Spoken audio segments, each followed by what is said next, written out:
Good morning कलिसिया। आज आप सबका स्वागत है वचन सुनने के लिए। उससे पहले मुझे उम्मीद है परमेश्वर की दया से आप अपने घरों में तंदुरुस्त और सुरक्षित है ना सब लोग। प्रभु को धन्यवाद देंगे जो परमेश्वर ने हमें सुरक्षित रखा है। आमीन। उसके बाद हम वचन की ओर मुड़ेंगे। धन्यवाद यीशु परमेश्वर इस समय के लिए।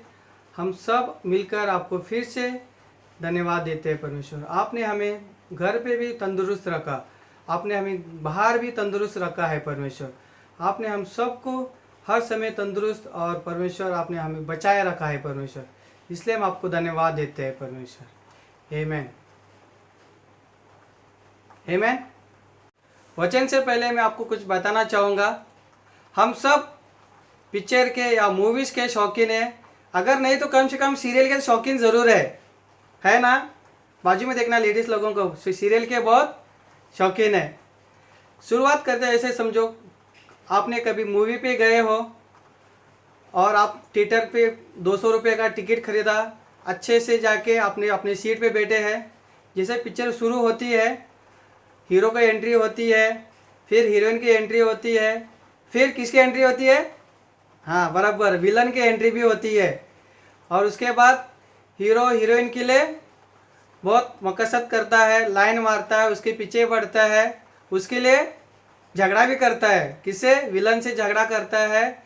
और फिर अंत में हीरोइन को हीरो पसंद आ जाता है और उन दोनों की शादी हो जाती है। सही है। आपको कैसा लगा मूवी? अच्छा लगा। क्यों? हम सबको क्या चाहिए? अंत का जो होना है वो भला होना चाहिए। इसलिए जो कहते हैं ना, अगर अंत भला तो सब सब भला।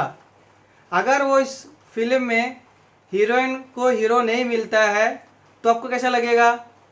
आप जैसे थिएटर से बाहर निकलोगे क्या बोलोगे? बोलोगे ज़िंदगी का मैंने बकवास मूवी देखा आज, मेरा 200 भी गए और 3 घंटा भी गया। सही है। हमें क्या चाहिए? अंत भला होना चाहिए। अगर हमारा अंत भला है तो हम सब कुछ भला ही सोचते हैं। आमीन।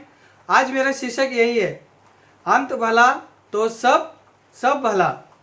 आमीन। हम वचन देखेंगे। यिर्मयाह 29:11 क्या कहता है? यिर्मयाह 29:11 में लिखा है, क्योंकि यहोवा की यह वाणी है कि जो कल्पनाएं मैं तुम्हारे विषय में करता हूँ उन्हें मैं जानता हूँ। वे हानि की नहीं वरन कुशल ही की है और अंत में तुम्हारी आशा पूरी करेगा। आमीन। इस वचन में कहता है जो परमेश्वर हमारे लिए योजनाएं बनाता है, योजनाएं हम बोलते प्लानिंग करता है, वो हमारे लिए कोई नुकसान के लिए नहीं है। वो हमारे किसके लिए है? भलाई के लिए है, हमारी अच्छाई के लिए है। कभी कभी हम सोचते हैं परमेश्वर ये कौन सी योजना है, आपने कौन सा दिन दिखा रहे आप हमारे जीवन में। हम कहते हैं प्रभु को कौन सा ये जीवन है, या फिर कौन सा समय चल रहा है, या फिर ये कौन सा योजना है परमेश्वर हमारे जीवन में चल रहा है। आज मैं कहना चाहूँगा जो कुछ प्रभु परमेश्वर आपके जीवन में योजनाएं करता है वो आपको कोई नुकसान के लिए नहीं, लेकिन आपको अच्छाई के लिए करता है। आपकी अच्छाई के लिए, आपके परिवार की अच्छाई के लिए वो योजनाएं करता है। नीति वचन में भी लिखा है, नीति वचन 19:21 में लिखा है, मनुष्य के मन में बहुत सारी योजनाएं चलता है ना। हम भी कभी कभी बहुत सारी योजनाएं करते हैं, लेकिन वही योजनाएं स्थिर रहती है जो प्रभु परमेश्वर चाहता है। उस वचन में साफ लिखा है, मनुष्य के मन में बहुत सारी कल्पनाएं योजनाएं चलती है, लेकिन वही स्थिर रहती है जो प्रभु परमेश्वर हमारे जीवन में चाहता है। इसलिए अगर आपको हमें जानना है कि आज कौन सी परमेश्वर की योजना के ऊपर हम चल रहे हैं। अगर आज हम दुख भोग रहे हैं तो एक दिन हमारा अंत खुशहाली होगा। जैसे यिर्मयाह में किताब में लिखा है, परमेश्वर की जो योजनाएं हमारे नुकसान के लिए नहीं है, हमें दुख पहुंचाने के लिए नहीं है, लेकिन हमारी खुशहाल के लिए, हमारी अच्छाई के लिए योजनाएं होती है। आओ हम पुराने नियम के एक व्यक्ति के बारे में आज देखेंगे। उसके जीवन में भी शुरुआत अच्छी हुई, फिर कुछ लड़खड़ाया, फिर अंत में अच्छा ही हुआ उसका साथ, यानी भलाई हुआ। आओ उस व्यक्ति के बारे में हम देखेंगे। उससे पहले मैं कुछ आपको बताऊंगा। उस व्यक्ति को आपको अनुमान लगाना है, ठीक है। ठीक है। उसके 10 बच्चे थे, मेरे उंगली भी 10 है। उसके 10 बच्चे थे, 7 बेटे और 3 बेटियां। कुछ याद आ रहा है? नहीं। आप कहोगे कि पुराने नियम में से बहुत सारे बच्चे होते थे, किसी का 12, किसी का 15, किसी का और कितने। ठीक है, अब ये दूसरा क्लू देता हूं। उसकी सिर्फ एक बीवी थी। अभी याद आया? नहीं? चलो अब उस तीसरे क्लू में आपको पता चल जाएगा। उसका शुरुआत में जैसे उसका नाम स्टोरी में आता है तो उसका अमीर व्यक्ति के नामों में गिना जाता है, और अचानक उसका सब कुछ लूट जाता है। उसका बीवी भी उसको छोड़ के चले जाती है। अब पता चला कौन है? सही कहा आपने, अयूब की कहानी। अयूब एक ऐसा व्यक्ति था, उस जमाने में वो सबसे अमीर व्यक्ति था। इतना अमीर था, उसके पास इतने भेड़ बकरियां थी, और उस जो था उसके पास सब वचन में, बाइबल पवित्र शास्त्र में लिखा है, गिनती हुए लिखा हुआ है, यानी छपा हुआ है कि उसके पास क्या था। आओ हम देखेंगे उसके पास क्या क्या था। उस व्यक्ति के बारे में थोड़े जानेंगे। वो व्यक्ति ऐसा था, परमेश्वर के सामने खरा व्यक्ति था, यानी जो भी बोलता था दिल से सच्ची बोलता था, कभी भी कुछ किसी के मन में खोट नहीं, किसी के मन में कुछ बुराई नहीं रखता था, सब अच्छा ही बोलता था, और प्रभु परमेश्वर से डरता था, और भला ही काम करता था, और सीधा साधा व्यक्ति था। बोलते नाम सीधा साधा व्यक्ति था, और कोई कुछ भी गलत करने से वो परमेश्वर से डरता था। ऐसा व्यक्ति का उसका चरित्र है। अब हम देखेंगे उसके पास क्या क्या था। मैंने जैसे बता दिया, उसके कितने बच्चे थे? टोटल 10 बस है, सिर्फ 10। हम देखेंगे उसके 7 बेटे थे और 3 बेटियां थी, और तीनों जो 10 के 10 एक दूसरे को बहुत प्रेम करते थे। बच्चे उसके एक दूसरे साथ मिलके संगति करते थे, जश्न मनाते थे हर समय के वो लोग, क्योंकि उसके पिताजी के पास बहुत सारा धन था। उस सब खुशी खुशी उनका सब जीवन गुजर रहा था। बच्चे सब जश्न मनाते थे हर दिन को वो लोग। और पिता एक उसका पिता का, मैंने अयूब का और एक चरित्र बताना रह गया। उसका जो पिता था बच्चों का, अयूब, वो अयूब उन बच्चों के लिए हमेशा प्रभु परमेश्वर के पास दुआई करता था, कि ये दुआ रखता था कि प्रभु ये बच्चे आपको कभी नहीं त्यागना चाहिए, कोई गलत करके आपको छोड़ना नहीं चाहिए। इसलिए हमेशा प्रभु परमेश्वर के पास वो दुआई लगाता था, उसके लिए बलि चढ़ाता था, और उन बच्चों के लिए हमेशा प्रार्थना करता था। हमें भी हमारे बच्चों के लिए ऐसे प्रभु परमेश्वर के पास हमें दुआई लगाना है। हमें परमेश्वर के पास हमेशा उनके लिए विनती करना है, प्रभु परमेश्वर ये जो बच्चे दिए हैं आपने दिए हैं, इसके लिए हमें धन्यवाद, आपने हमें खूबसूरत बच्चे दिए। हम आपसे विनती करते हैं कि इन बच्चों को आपके हवाले हमें रखना है। ऐसा कभी नहीं हो कि बच्चे आपको ठुकरा के जाना है। ऐसा हमें हर समय हमें प्रभु परमेश्वर के पास विनती करना है, ताकि हमारे बच्चे प्रभु परमेश्वर के हाथ में ही सुरक्षित है। आमीन। हमेशा याद रखना है, ये हमें दुआई परमेश्वर के पास जरूर करना है, क्योंकि अयूब भी ऐसा करता था। अब हम देखते हैं अयूब की और आगे। उसके बच्चों को देखा, उसके चरित्र को देखा हमने। अब हम देखेंगे उसके पास क्या क्या था। उसके पास 7,000, फिर से 7,000 भेड़ बकरियां उसके पास थी, और उसके पास 3,000 ऊंट थी। 7,000 भेड़ बकरियां, 3,000 ऊंट। ये गिनती इसलिए लिखा गया है, हमें अंत में देखेंगे गिनती कैसी बढ़ती है। इसलिए जो भी है हमें इस नंबर जो भी दिया जाता है वचन में, हमें उसे गौर करना है, क्यों दिया है, उसके पीछे कुछ मकसद है, इसलिए दिया है। हम देखते हैं पहले कितने थे? 7,000 भेड़ बकरियां और 3,000 ऊंट और 500 जोड़ी, 500 जोड़ी बैल। जोड़ी यानी 2, एक जोड़ी मतलब 2, यानी अगर 500 जोड़ी यानी 1000 हो गए, तो उसके पास 1000 बैल थे और 500 जोड़ी गधियां थी। 500 जोड़ी मतलब कितने हो गए? फिर से 1000 हो गए। और उसके पास बहुत सारे नौकर थे, क्योंकि इतने सारे उसके पास जायदाद है। उसके पास भेड़ बकरियां है, उसके पास गधे हैं, ऊंट है, बहुत कुछ है उसके पास। तो उसे रखवाले करने के लिए कौन चाहिए? सेवक चाहिए। वो सब कुछ, इतने बहुत सारे सेवक थे, और उसका अच्छा से चल रहा था। उसका एंट्री कैसा हो रहा है? एक तो अमीर व्यक्ति है, बच्चे भी है 10, और उसका बीवी भी है, कोई भी फैमिली पूरा उसका जैसा है कि बोलते हैं सब कुछ उसमें जो चाहिए सब कुछ है, उसके पास धन है, उसके पास नौकर चाकर है, सब कुछ उसका इतना सामर्थ्य था कि उस देश में उसके उसके बराबर कोई नहीं था। उसका एंट्री कैसा हो गया? अच्छा ही हो गया और सब कुछ उसका अच्छा चल रहा था। अब कहानी में थोड़ा ट्विस्ट आता है। हर कहानी में ट्विस्ट आना बहुत ज़रूरी है, नहीं तो हमें कहानी कैसे लगती है, सीधा से गाड़ी स्टार्ट किया, सीधा निकला, फिर जाके हम घर पहुंच गए, कुछ नहीं हुआ। लेकिन जब गाड़ी जाते थोड़ा सीनरी देखने को मिलता है, कुछ हमें देखने को मिलता है, कैसा लगता है, हमें कुछ यादें रह जाती है। तो ऐसे ही उस कहानी में कुछ पल आ जाते हैं या कुछ समय आ जाता है, कुछ जो यादगार बना दिया। इसी यादगार के कारण उसके नाम भी छप गया। उसने क्या ऐसा काम किया जो यादगार रह गया। अब हम देखते हैं उसने क्या किया।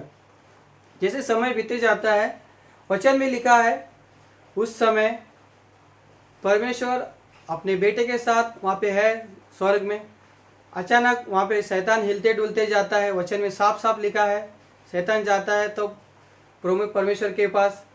तो प्रभु परमेश्वर वहाँ पे गर्व से कहता है, देखा तूने मेरे बेटे को, कितना खुश है, कितना मेरे से प्रेम रखता है, कभी भी मेरे हर बात, कोई भी बात टालता नहीं है, मेरी हर बात मानता है, खरा व्यक्ति है, सीधा है, किसी को कुछ झूठ नहीं बोलता, किसी के मन में किसी के लिए खोट नहीं रखता है, कितना अच्छा व्यक्ति है। तब शैतान का जवाब देखो, उसने क्या कहता है, प्रभु तो वो होगा ही, क्यों? क्योंकि आपने उसको सब कुछ दे दिया है, इसलिए तो वो खुश है, आपकी बड़ाई कर रहा है। आप उसकी सब कुछ निकाल के देखो, तब देखते हैं क्या वो आपकी बड़ाई कर पाता है कि नहीं। तब परमेश्वर उसे अनुमति देता है, शैतान को कुछ अनुमति देता है, वो कुछ कुछ चीज़ें ले सकता है ऐसा। तो उसे कुछ क्या क्या अनुमति दिया है हम देखेंगे। जो उसका आशीष था, सब आशीष को लेने के लिए अनुमति मिल गया उसको। जैसा शैतान को अब अनुमति मिल गई है, वो सीधा हमला बोलता है अब के ऊपर। पहला हमला बोलता है, जैसे उसके 500 जोड़ी बैल थे और 500 जोड़ी गद्दी थी। जैसे ही वो खेती में वो हल चलाते रहते हैं और गद्दियाँ साइड में चरती रहती है, दुश्मन लोग आते हैं, सब बैलों को अपने बंदी बना के लेके जाते हैं और गधे को भी लेके जाते हैं। बस इतना ही नहीं, और सब नौकरों को भी मार गिराते हैं। जैसे एक सेवक बोलता ही खत्म होने से पहले और दूसरा सेवक दौड़कर आता है। दूसरा सेवक कहता है, मालिक मालिक, बोलता है, हमारे सब भेड़ बकरियां जलकर राख हो गई। अचानक आकाश से आग बरसी और सब नौकर के साथ सेवक के सब जलकर राख हो गए। ये कहता ही रहता है, तीसरा व्यक्ति दौड़कर आता है, बोलता है, मालिक, बोलता है, अचानक, बोलते हैं, कुछ दुश्मन लोग आ गए। फिर से अचानक दुश्मन लोग आ गए और सब ऊँटों को बंदी बना के लेके गए और हमारे बाकी लोगों को भी मार गिराया। जैसे ही तीसरा एंट्री हो जाता है, चौथा व्यक्ति दौड़कर आता है, बोलता है, क्या? मालिक, बोलता है, अय्यूब बोलता है, अब क्या हो गया? अब बोलता है, जहाँ पे तेरे बच्चे जश्न बना रहे थे, वहाँ पे अचानक एक वायु हवा तेज चली और उनकी दीवार टूटकर गिर गई और सब दबकर बच्चे मर गए।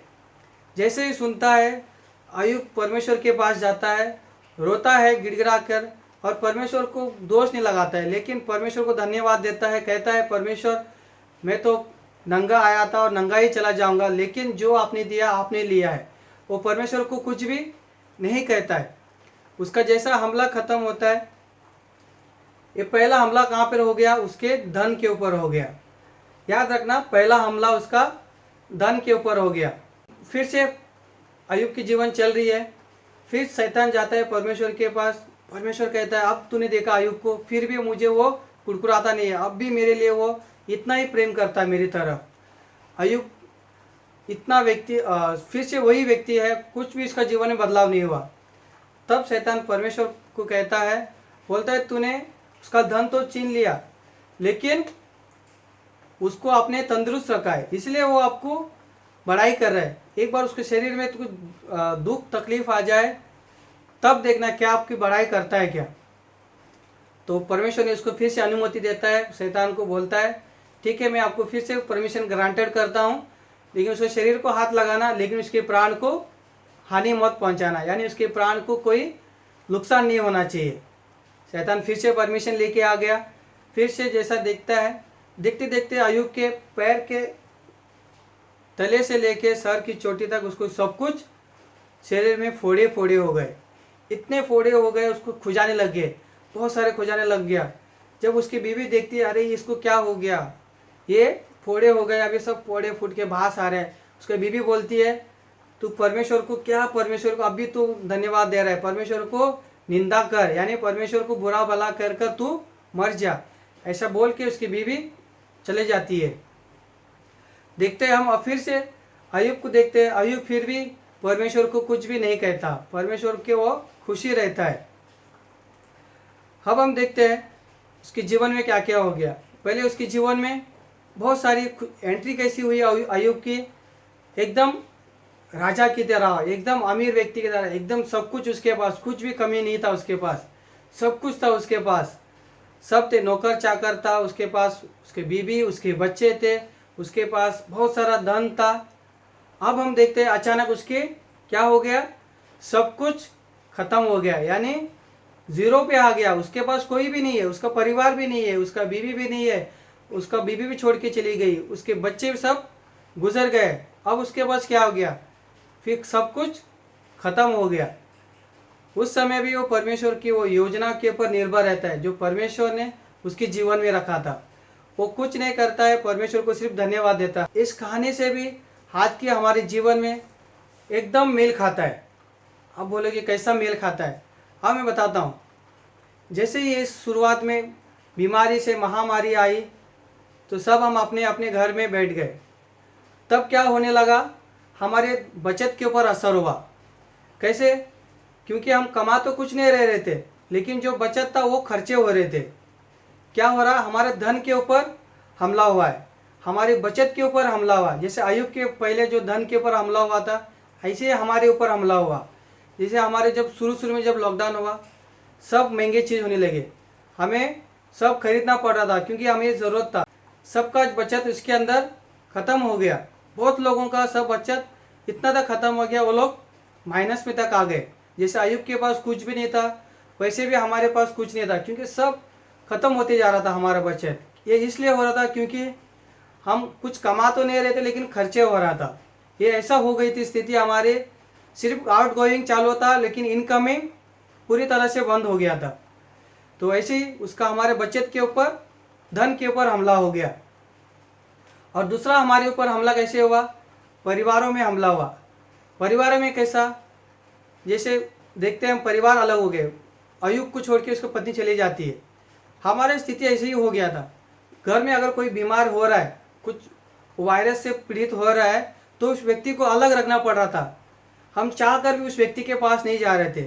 तो सेम कैसे हो रहा था, हम उसी तरह जैसे अय्यूब के साथ हो रहा था कि उस परिवार को साथ में है लेकिन साथ नहीं है, इसी चीज़ें हो रही थी। परिवार उसको, जैसे बीवी को अपने पति के साथ रहने के लिए अनुमति नहीं मिल रहा था। क्यों, क्योंकि वो पीड़ित है, उसको कुछ तकलीफ है। उस परिवार अपने बच्चे के साथ रहने के लिए तकलीफ हो रहा था। माँ अपने बच्चे के साथ रहने के लिए तड़प रही थी इस बीमारी के कारण, जैसे अय्यूब के साथ हुआ था। क्योंकि अय्यूब के ऐसे ही हमारा साथ भी हुआ है।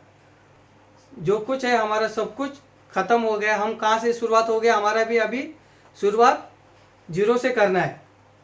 जैसे अय्यूब ने कैसे जीरो से शुरुआत किया, वैसे हम भी कौन सी स्थिति में आ गए, जीरो की स्थिति में आ गई है। अब हम देखेंगे आगे कहानी। तो अब तक तो आपने देखा अंत भला तो नहीं हुआ, लेकिन शुरुआत तो एकदम धूम धड़ाके के साथ हुआ था, लेकिन अंत अब तक भला नहीं हुआ। एक बात याद रखना, जब तक अगर आपका अंत भला नहीं हुआ है, तब तक आपका अंत नहीं हुआ समझने का। तो उसका जब अभी अंत होना बाकी है, यानी पिक्चर अभी भी बाकी है मेरे दोस्त। अब हम आगे देखते हैं कैसा हो रहा है। शैतान बार बार उसकी परीक्षा लेने के बाद अंत में वो हार मान लेता है, परमेश्वर के सामने हार मान लेता है और अय्यूब को आज़ादी दे देता है। अब हम देखते हैं शैतान का कोई भी अधिकार उसके ऊपर नहीं, वो अपना हार मान लिया और वो हट गया है और शैतान वहाँ से निकल जाता है। अब बारी किसकी है, अय्यूब की। अय्यूब की आशीष देने की बारी है। अब परमेश्वर अय्यूब को इतना आशीष देता है, जो उसका पहले था उसका दुगना कर देता है, सब कुछ उसका डबल हो जाता है। हम कहानी में देखते हैं उसको फिर से 10 बच्चे हो जाते हैं, उसमें 7 बेटे और 3 बेटियां उसको फिर से हो जाती है। और इस बार के जो बच्चे पहले से बच्चों से सुंदर थी, वचन में लिखा है उसकी बेटियां इतनी सुंदर थी, उसकी तीनों बेटियां इतनी सुंदर थी, उसकी तुलना में कोई और सुंदरी नहीं थी उस समय के। इतनी सुंदर बेटियां उस परमेश्वर ने अय्यूब को आशीष दिया। और हम देखते हैं उसके पास पहले 7,000 भेड़ बकरियां थी, अब 14,000 भेड़ बकरियां हो गई। पहले उसके पास 3,000 ऊँट थी, अब उसके पास 6,000 ऊँट हो गए, यानी सब डबल हो रहा है। पहले उसके पास 500 जोड़ी बैल थी, अब उसके पास 1,000 जोड़ी बैल हो गया, अब भी डबल। पहले उसके पास 500 जोड़ी गधिया थी, अब उसके पास 1,000 जोड़ियाँ गधिया, यानी सबका डबल होते जा रहा है। परमेश्वर ने उसे आशीष बहुत से आशीष कर दिया। अब हम देखते हैं कैसे, अब हमको लगता है कि अब कुछ अच्छा अंत हो रहा है। फिर देखते हैं हम लोग अय्यूब, और उससे 100 करीबन 140 साल और वो जीवित रहता है। उसके सब ये आशीषों को वो भोगता है, इस आशीषों को वो देखता है। उसके बाद फिर 140 साल रहता है, उसके बाद उसका अंत बुजुर्ग होने के बावजूद वो अंत हो जाता है उसका, यानी बुढ़ापे में उसका अंत होता है। उससे पहले देखते हैं हम कैसा उसका अंत अच्छा हुआ। उसका आशीष उसको आशीष के ऊपर आशीष मिली, जो उसने जो खोया था उसका वो दुगना पाया। अब हमको ऐसा लगता है जो हमने खोया है, अगर वो दुगना वापस आशीष से पाता है तो कैसा फील होता है, हमें अच्छा फील होता है, यानी हमको लगता है अब कुछ अच्छा हुआ। पहले अगर उसने 7,000 भेड़ बकरियां खोई थी, अब उसके बाद 14,000 हो गए, कैसा लगेगा आपको? अच्छा लगता है ना। वैसे भी आज मैं आपको कहना चाहूँगा, जो कुछ आपने इन लॉकडाउन में या इस महामारी में आपने खोया है, उसको परमेश्वर आपको दुगना आशीष देने वाला है। तो इसलिए हमें तैयार रहना है, जो हमने खोया है उसको हिसाब किताब करना है। उसके बाद अब जब हम देखना है, जब हमें परमेश्वर आशीष देगा कुछ दिनों में, जैसे शुरुआत होगी, जब हमें तुलना करके देखना है डबल हुई कि नहीं। क्योंकि मुझे पक्का विश्वास है परमेश्वर जो योजना हमारे जीवन में करता है, हमारी नुकसान के लिए नहीं लेकिन हमारे फायदे के लिए करता है, हमारे भलाई के लिए करता है। इसलिए मैंने जो कहा, अगर अंत अच्छा होता है तो सब कुछ अच्छा ही उत्पन्न होता है। वैसे ही परमेश्वर हमारे साथ अच्छा ही करने वाला है। आमीन। जो कुछ हमने इस महामारी में, इस लॉकडाउन में हमने खोया है, परमेश्वर उससे दुगना करके आपको आशीष करने वाला है। क्या आप विश्वास करोगे? आप अपनी आंखों को बंद कीजिए, मैं प्रार्थना करूंगा। जैसे इस वचन में हमने सुना है, परमेश्वर ने अय्यूब को दुगना आशीष दिया, हमें भी दुगना आशीष चाहिए। हम परमेश्वर के पास मांगेंगे, परमेश्वर जो कुछ हमने खोया है उसे हमें दुगना आशीष करके देना परमेश्वर। हम प्रार्थना करेंगे इस समय के लिए, जो हमने समय खोया है उस समय को हम दुगना आशीष से पाएंगे। जो हमने पैसा, जो हमारा बचत के ऊपर असर हुआ है, परमेश्वर डबल बचत आपको करने के लिए आशीष देने वाला है। जो आपके शरीर के लिए नुकसान हुआ है, जो बीमारी में पड़े थे शरीर में, उस शरीर को परमेश्वर तंदुरुस्त करने वाला है। हम परमेश्वर के पास प्रार्थना करेंगे और दुगने की आशीष मांगेंगे परमेश्वर के पास, क्योंकि परमेश्वर की जो कुछ योजना हमारे जीवन में है, कभी भी हमें नुकसान के लिए नहीं लेकिन हमारे फायदे के लिए होता है। आमीन। हम अपनी आंखों को बंद करेंगे और परमेश्वर के पास दुहाई लगाएंगे। धन्यवाद देते हैं परमेश्वर, इस समय के लिए हम आपको धन्यवाद देते हैं परमेश्वर। हम धन्यवाद देते हैं परमेश्वर, देने वाला भी आप है परमेश्वर और लेने वाला भी आप है परमेश्वर। क्योंकि वचन कहते हैं आपके बगैर कुछ भी यहाँ पे होना नामुमकिन है। आपके परमिशन के बगैर सब कुछ आपकी मर्जी के द्वारा इस संसार में होता है परमेश्वर, और हमारे जीवन में भी परमेश्वर आपकी मर्जी के द्वारा होता है परमेश्वर। हम चाहते हैं परमेश्वर, जो कुछ हमने इस महामारी में खोया है परमेश्वर, ये सब आपकी योजना थी परमेश्वर।